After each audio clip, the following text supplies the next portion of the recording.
Publican here, pretty pleased with this news, perhaps not least because the Chancellor herself was here talking up what is undeniably a rewriting of the budget, another U-turn. I'll leave it to others to add up how many of those there have been. I can tell you about what the impact on rates has been. The Chancellor made a big deal in her budget that she was cutting business rates. She said that would benefit businesses of all kind, benefit the hospitality sector in particular, because she was cutting rates most of all for pubs, hotels and restaurants. Unfortunately, while the rate was going down, the bills pubs were paying and other business was going up. That's because there's a few things that go into rates. The value on which those rates are based. All pubs, all businesses in the country have been revalued for the first time in 3 years. Pubs, on average, their valuations are up 30%, so you might be paying less tax, but you're paying on a higher number, so it goes up. There's also 40% rates relief that was a COVID-era measure. That was being withdrawn.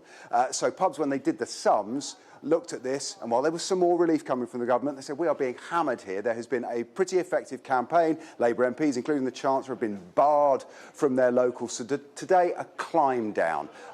There's a 15% relief, 15% cut to this year's bill, which will then be frozen for 2 years, not just for pubs, but for music venues. And the Chancellor, when I spoke to her, defended the decision to change policy and set out why she'd done it. Let's hear from her. We had to increase taxes at the budget to be able to afford the public services in a world that has changed, where there are more threats, there is more pressure on defence budgets.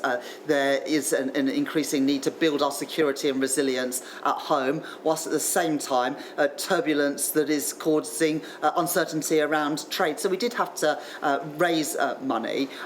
We listen, though, when people raise concerns, and we look at the detail of that and try to make sure we get it right. Many pubs are going to be better off, or at least no worse off, as a result of this change. There's a signal here that there might be some relief coming for the hotel trade, which is still facing steep increases.